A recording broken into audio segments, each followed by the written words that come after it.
Hello dear students, welcome back to my YouTube channel Gyan Charcha with जश sir. और जैसा कि आजकल हम अपने आत्मनिर्भर भारत अभियान के ऊपर चर्चा कर रहे हैं, आज हम उसी सीरीज की तीसरी वीडियो के ऊपर डिस्कशंस करेंगे।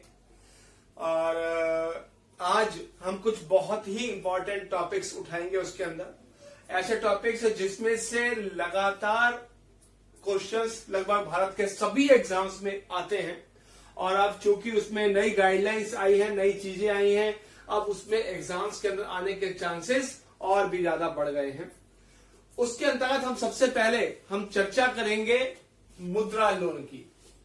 आपको मालूम ही है कि हमारे यहां पर एक योजना चलती है, मुद्रा योजना। मुद्रा is micro units development and refinance agency.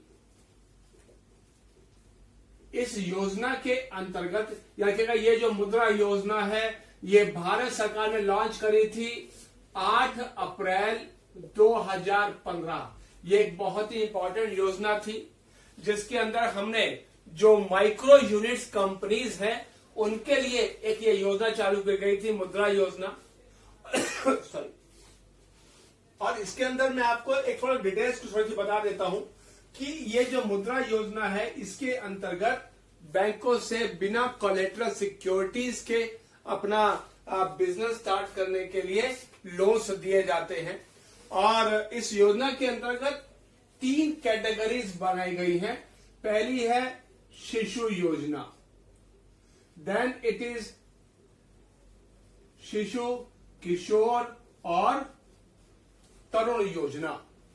शिशु योजना, इस योजना के अंतर्गत लोन अप टू ₹50,000। इस योजना के अंतर्गत 50,000 रुपए तक का loan bank, micro finance institutions, NBFCs, regional rural banks, इन सभी के द्वारा 50,000 रुपए तक का लोन आपको अपना बिजनेस स्टार्ट करने के लिए दिया जाता है।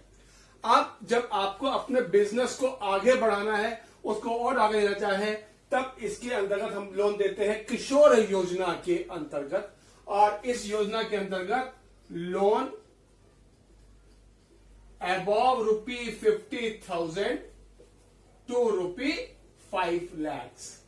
इस योजना में 50,000 से अधिक और 5 लाख रुपए तक का लोन किशोर योजना के अंतर्गत दिया जाता है। और तीसरी है तरुण। और तरुण कैटेगरी के अंतर्गत जो लोन है, that is above ₹5 lakhs to ₹10 lakhs। इस योजना के अंतर्गत 5 लाख रुपए से अधिक का और 10 लाख रुपए तक का लोन दिया जाता है। यदि आपका बिजनेस अच्छा चल रहा है, उसको और आगे बढ़ाने के लिए इस योजना के अंतर्गत लोन दिया जाता है। अब भारत सरकार ने, चूंकि अभी कोविड के कारण बहुत सारी समस्याएं हैं, जो छोटे कंपनीज हैं उनको बहुत सारी समस्याएं हैं, इसके लिए शिशु योजना के अंतर्गत भारत सरकार ने एक जो योजना है, इसके अंतर्गत शिशु योजना में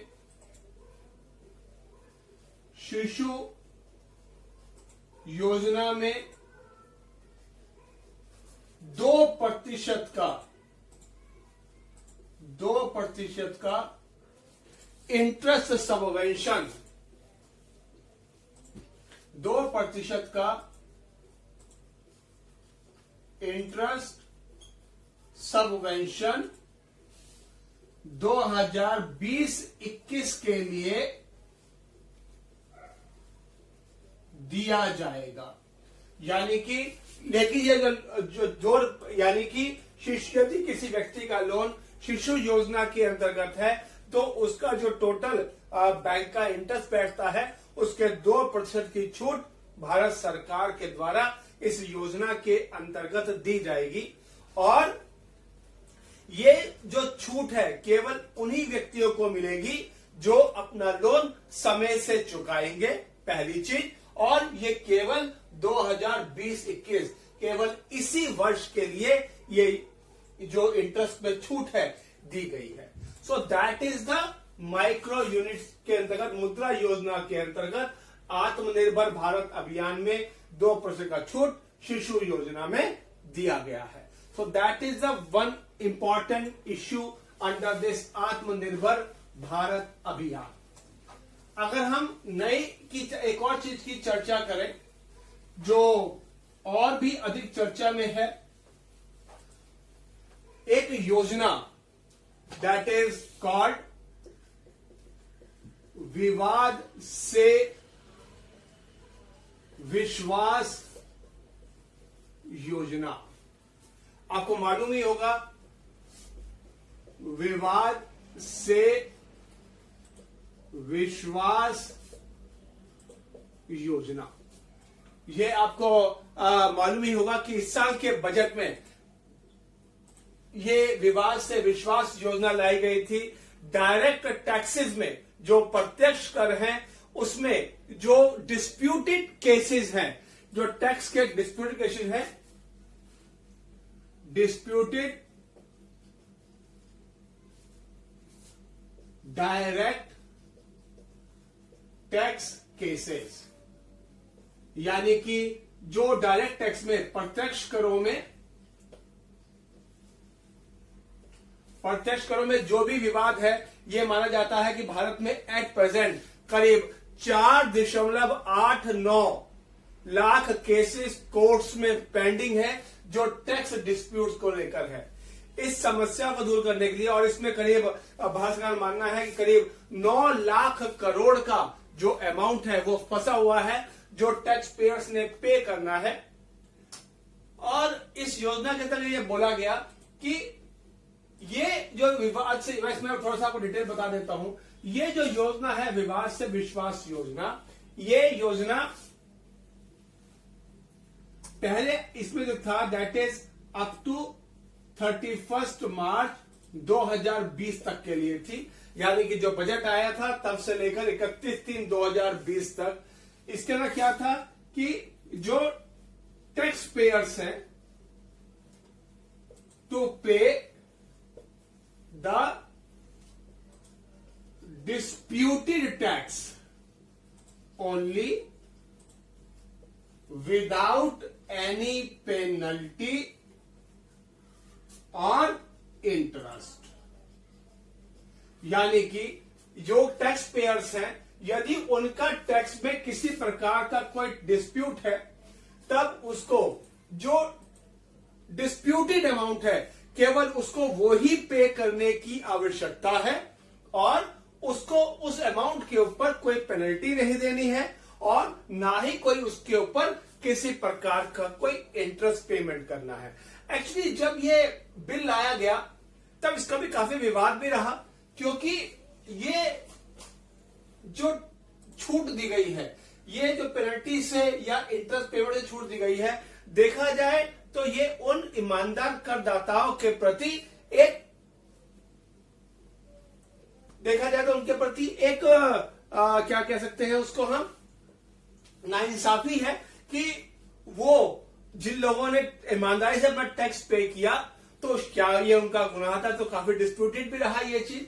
और इसके बाद भारत सरकार ने एक चीज और बड़ी बजट के अंदर कि आफ्टर 31 मार्च 2020 टू 30 जून 2020, यानी कि 31/3/2020 के बाद से लेकर, यानी कि 1 अप्रैल 2020 से 30/6/2020 तक यदि कोई व्यक्ति ये जो डिस्प्यूटेड टैक्स है अगर उसकी पेमेंट करना चाहता है तो कर सकता है, प्लस उसके अलावा तब उसको कुछ एक पेनल्टी भी पे करनी पड़ेगी जिसको डिसाइड इनकम टैक्स डिपार्टमेंट करेगा। यानी कि आपको इंटरेस्ट पेमेंट करने की जरूरत नहीं है, आप कुछ एक्स्ट्रा पेमेंट करके उस टैक्स अमाउंट को पे कर सकते हैं और आप डिस्प्यूट को खत्म कर सकते हैं। अब भारत सरकार ने अब आत्मनिर्भर भारत अभियान के अंतर्गत चूंकि भारत सरकार को फंड्स की आवश्यकता है तो जिस कारण से भारत सरकार ने बोला है कि जो विवाद से विश्वास योजना है जो 31 मार्च 2020 तक विदाउट एनी पेनल्टी के खत्म हो गई और उसके बाद 30/6/2020 तक विद पेनल्टी मेंशन्ड है। अब ये योजना जो है विवाद से विश्वास योजना time limit extended up to 31/12/2020, यानी कि यदि कोई व्यक्ति जो टैक्स डिस्प्यूट के अंतर्गत है या उसने कोई केस फाइल कर रखा है या इनकम टैक्स डिपार्टमेंट उसके ऊपर कुछ पेमेंट्स के लिए डिस्प्यूट्स के ऊपर डाला हुआ है, तब यदि वो चाहे तो अब 31 दिसंबर 2020 तक विवाद से विश्वास योजना का लाभ उठा सकता है, यानी कि बिना किसी इंटरेस्ट पेमेंट के, बिना किसी पेनल्टी के यदि वो चाहे तो जो डिस्प्यूटेड टैक्स है उसको पे कर अपनी सारी समस्याओं को यहां से बाहर निकल सकता है। तो ये दूसरी चीज जो इसके अंतर्गत मेंशन की गई। तीसरी चीज जो इसमें मेंशन की गई दैट इज स्ट्रीट वेंडर्स के लिए, जो छोटे दुकानदार हैं जो बिना गली मोहल्लों में अपनी दुकान रेडी वगैरह लगाते हैं, उनके लिए एक नई योजना इसके अंदर लाई गई है दैट इज स्ट्रीट वेंडर्स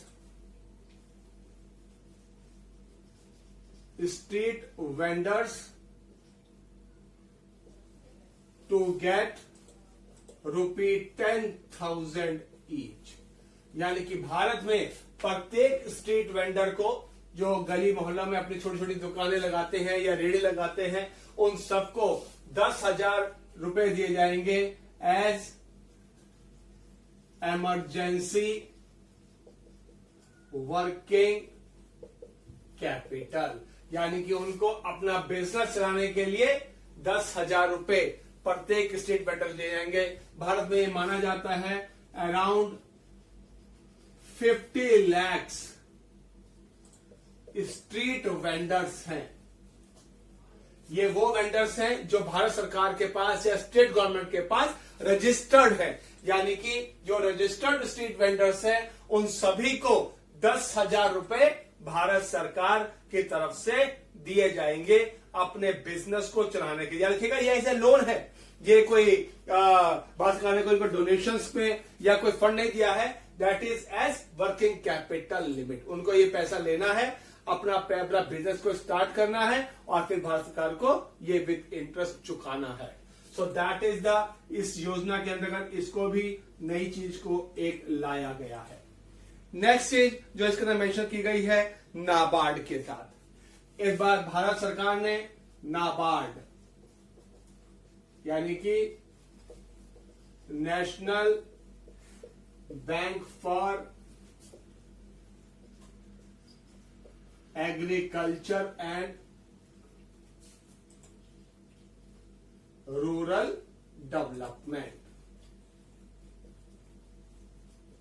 राष्ट्रीय कृषि एवं ग्रामीण विकास बैंक, यह पता ही है। ये जो नाबार्ड है ये क्या करता है, जो रीजनल रूरल बैंक्स हैं, क्षेत्रीय ग्रामीण बैंक हैं, उनको रिफाइनेंस करता है एग्रीकल्चर सेक्टर के लिए, और जो भी गवर्नमेंट की स्कीम्स होती हैं उन सबको ये इंप्लीमेंट करता है। उसके लिए नाबार्ड को additional ₹30,000 crore as emergency working capital, as emergency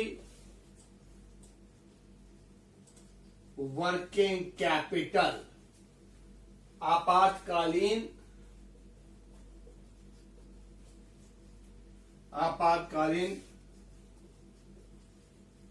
चल पूंजी के रूप में दिए जाएंगे नाबार्ड को, ताकि ये एज टू प्रोवाइड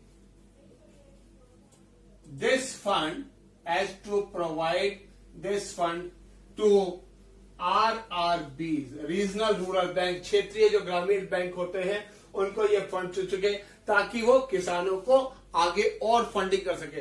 याद रखिएगा, इस साल के बजट जब आया था तो बजट में नाबार्ड को 90,000 करोड़ का फंड दिया गया था। अब चूंकि कोविड-19 के कारण बहुत सारी समस्याएं आई हैं, इसलिए उसको 30,000 करोड़ का फंड अलग से दिया गया। यानी कि कुल मिलाकर अब नाबार्ड को इस साल 2020-21 में 1,20,000 करोड़ का 1.20 लाख करोड़ का जो फंड है वो दिया गया है, ताकि वो एग्रीकल्चर सेक्टर को, रूरल सेक्टर को और अधिक विकसित करने में किसानों की, आरआरबीज की मदद कर सके। ठीक, सो दैट इज द नाबार्ड के लिए एक अलग से फंडिंग की गई है। नेक्स्ट चीज जो इसके अंतर्गत आई, हमने बात करी है आत्मनिर्भर भारत की। हमें जब अपने भारत को जब आत्मनिर्भर बनाना है तब हमें क्या करना होगा, अपने यहां पर मेक इन इंडिया को बढ़ाना होगा। याद रखिएगा, हमें दोनों चीजों को बढ़ाना है। हमें ना केवल मेड इन इंडिया को बढ़ाना है बल्कि उसके साथ साथ मेक इन इंडिया को भी बढ़ाना है। यह पता ही आपको, जो मेक इन इंडिया का अर्थ होता है कि विदेशी कंपनियों को अपने यहां पर आमंत्रित करें ताकि वो अधिक से अधिक देश हमारे यहां पर आए और हमारे देश में रोजगार में बढ़ोतरी करने में मदद करें, हमारा जीडीपी बढ़ाने में मदद करें और हमारा जो सामान है वो देश के ही भीतर बन सके, हम आत्मनिर्भर बन सके। इसी कारण से भारत सरकार ने डिफेंस सेक्टर में काफी बड़े चेंजेस किए हैं। अगर हम डिफेंस सेक्टर की बात करें तब इसके अंतर्गत पहली चीज जो भारत ने बोला, दैट इज रिड्यूसिंग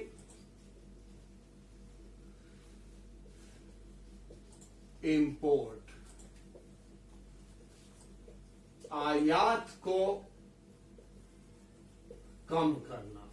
याद रखिएगा, हमारा एक बहुत बड़ा एक्सपेंडिचर जो डिफेंस का है वो आयात करने पे खर्च हो जाता है, क्योंकि हमारे जितने भी विदेशी, हमारे जितने भी हथियार हैं, अधिकांश हथियार या उसके जो पार्ट्स हैं हम विदेश से मंगाते हैं, जिससे हमारा एक्सपेंडिचर बहुत ज्यादा बढ़ जाता है। अब इसको कम करने के लिए हमें आयात को कम करना होगा, जिस कारण से भारत सरकार ने इस इंपोर्ट को कम करने के लिए 2 कदम उठाए हैं। पहला कदम भारत सरकार ने उठाया है एफडीआई इन डिफेंस मैन्युफैक्चरिंग।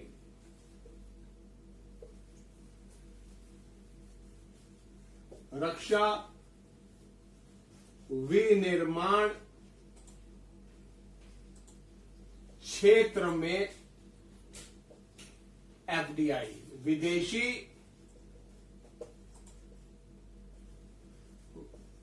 प्रत्यक्ष निवेश, इसको ये जो पहले होता था इट वाज 49% से बढ़ाकर 74% कर दिया गया है, तथा यह क्या होगा, तथा यह ऑटोमेटिक रूट होगा, तथा यह ऑटोमेटिक रूट होगा। ये पता ही है, मैं आपको पहले बता चुका हूं, पुरानी वीडियो हमने एफडीआई का डिस्कस करके बताया था कि हमारे जहां पर जो एफडीआई होती है 2 रूट से आती है, एक गवर्नमेंट रूट होता है और एक ऑटोमेटिक रूट होता है। जो गवर्नमेंट रूट होता है उसमें हमें सरकार से परमिशन लेने के बाद हम एफडीआई को बढ़ाते हैं, लेकिन ऑटोमेटिक रूट में हमें सरकार से परमिशन लेने की आवश्यकता नहीं होती। कोई भी विदेशी कंपनी जो होती है वो डायरेक्ट किसी भारतीय कंपनी के साथ कोलैबोरेट करके इंडिया में डायरेक्टली आ जाती है और बाद में हम इसकी जो सूचना है वो भारत सरकार को देते हैं। यानी कि अब एफडीआई, भारत सरकार ने डिफेंस मैन्युफैक्चरिंग में एफडीआई की जो लिमिट है उस जो पहले 49% थी इसको बढ़ाकर 74% कर दिया है। यानी कि विदेशी कंपनियों को अब और अधिक अधिकार दिया गया है कि वो भारत में आकर मैन्युफैक्चरिंग करे, भारत में हथियारों को बनाए या जो भी और जो मैन्युफैक्चरिंग करना है उस सब चीजों को करे और भारत की विकास में योगदान दे। सो दैट इज द, इसके अंतर्गत ये मेंशन किया गया है। दूसरा जो किया गया है that is our ordnance factories. हमारी जितने भी ऑर्डिनरी फैक्ट्रीज हैं will be corporatise, will be corporatised, यानी कि इन सबका निगमीकरण किया जाएगा।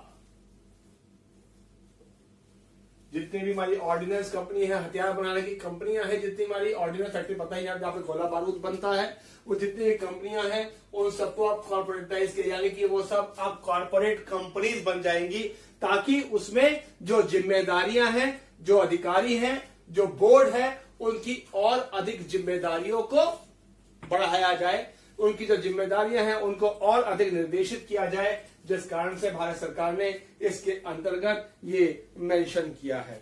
ठीक, यानी कि भारत सरकार अब हथियारों को अपने यहां पर ज्यादा निर्मित करने का काम करेगी और विदेशी कंपनियों की हम मदद लेंगे। देखिए, इसका एक और बहुत बड़ा फायदा होता है। अगर हम चाइना की भी कई बार हम बात करते हैं, चाइना ने क्या किया, अब चाइना ने अधिकांश विदेशी कंपनियों को अपने यहां पर आमंत्रित किया, चाहे वो एप्पल हो, चाहे वो सैमसंग हो, या कोई भी और कंपनी हो। उन्होंने क्या किया, विदेशी कंपनियों को अपने यहां पर आमंत्रित किया, जिससे उनके वहां पर टेक्नोलॉजी आई। जब उनके वहां पर टेक्नोलॉजी आई तो उनकी टेक्नोलॉजी को डेवलप भी किया उन्होंने क्या किया, उसके साथ साथ उन्होंने अपनी टेक्नोलॉजी को भी विकसित किया, यानी कि उनकी टेक्नोलॉजी जो थी और अधिक विकसित होती चली गई। देखिए, बहुत से फायदे होते हैं जब विदेशी कंपनियां हमारे यहाँ पर आती हैं, तो टेक्नोलॉजी में परिवर्तन होते हैं, कंपटीशन बढ़ता है। यानी देखिए, बहुत सिंपल सा एक नियम है कि भारत सरकार अब देश में कंपटीशन को बढ़ावा देना चाहती है, क्योंकि ये आपको भी पता है कि जैसे जैसे कंपटीशन लेवल बढ़ता है, आप में सुधार करने की क्षमता उतनी ही अधिक बढ़ती चली जाती है, यानी कि हम अपने ऊपर आत्मनिर्भर और अधिक होते चले जाते हैं। सो that is the thing mentioned under this defence sector में जो चेंज किए गए हैं। नेक्स्ट पॉइंट हम डिस्कस करते हैं, दैट इज एयरपोर्ट्स को। भारत सरकार 6 more airports will be open for maintenance and operational functioning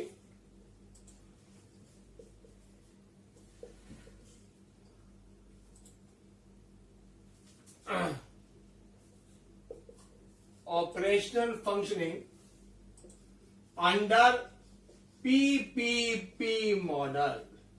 जो भारत सरकार है 6 और जो भारत के एयरपोर्ट्स हैं उनको खोलेगी प्राइवेट सेक्टर के लिए, जिसमें वो मेंटेनेंस का काम कर सकते हैं या जो दूसरे ऑपरेशनल फंक्शनिंग के काम होंगे उनको देखरेख कर सकती है। पीपीपी मतलब पता ही होगा, that is called public private partnership. Public private partnership के अंतर्गत भारत सरकार 6 और एयरपोर्ट्स को प्राइवेट सेक्टर को सौंप देगी। ये आपको पता ही होगा कि पिछले साल भारत सरकार ने भारत के 6 airports 6 airports already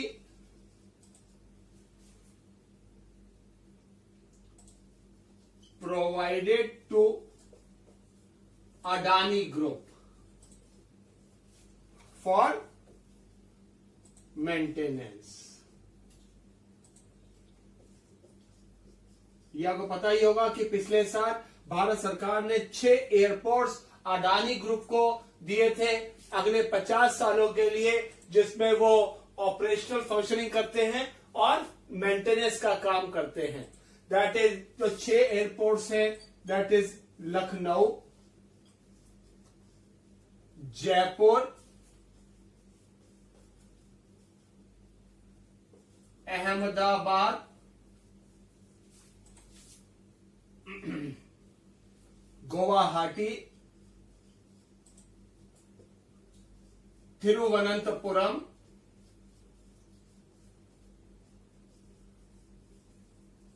and number 6 is Mangaluru। ये 6 एयरपोर्ट्स ऑलरेडी भारत सरकार अडानी ग्रुप को दे चुकी है पिछले साल। अब भारत सरकार 6 और एयरपोर्ट्स को प्राइवेट सेक्टर को सौंपेगी, जिससे भारत सरकार मान के चल रही है करीब उससे भारत सरकार को सालाना करीब 13,000 करोड़ की आय होगी।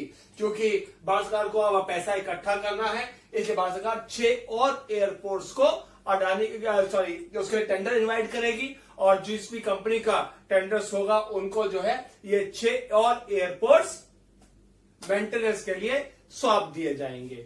सो that is all the mention under these things. इसके अलावा भारत सरकार ने जो एक चीज और बताई, दैट इज कि जो प्राइवेट कंपनीज हैं अब उनको ज्यादा शक्तियां दी जाएंगी।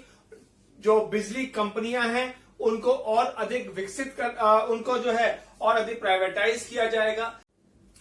आज का जो वीडियो है उसमें हम इतना ही रखते हैं। नेक्स्ट वीडियो में जो बचा हुआ जो पार्ट है आत्मनिर्भर भारत अभियान का, उसको हम कंक्लूड करेंगे और उसके अंदर जो बची हुई जितनी भी चीजें हैं, जैसे कोल सेक्टर है, एजुकेशन सेक्टर में जो चेंजेस किए गए हैं, उन सब के ऊपर हम नेक्स्ट वीडियो पूरा डिटेल में डिस्कशंस करेंगे। और आई होप कि हमारी जो वीडियो है आपको पसंद आई होगी। और मैं आपसे एक बार फिर से रिक्वेस्ट करूंगा, हमारा जो YouTube चैनल है उनको आप सब्सक्राइब कीजिए, हमारा जो वीडियोस है उसको ज्यादा शेयर कीजिए, क्योंकि आज का जो वीडियो है आपने देखा होगा कि बहुत ही इंपॉर्टेंट है अगर हम एग्जामिनेशन पॉइंट ऑफ व्यू से देखें। और एक चीज और ध्यान रखिएगा कि अभी जो आत्मनिर्भर भारत अभियान के अंतर्गत 20 लाख करोड़ का जो पैकेज अनाउंस किया गया है उसके अंदर जितनी भी डिटेल्स मेंशन की गई हैं, अगर हम यूपीएससी की बात करें तो उसके अंतर्गत लगभग आपका जो मेंस का जो पेपर होगा, पेपर 3 विशेष रूप से जो होगा, उसमें काफी चीजें आपको इस 20 लाख करोड़ के पैकेज के अंदर से मिलेंगी। So that is the reason, इस पैकेज को आप थोड़ा ध्यान से समझ लीजिए, ध्यान से पढ़ लीजिए, समझ लीजिए। So that will be help you in writing in the mains when you write for 2020 civil service examination, mains examination. Thank you very much for today's class.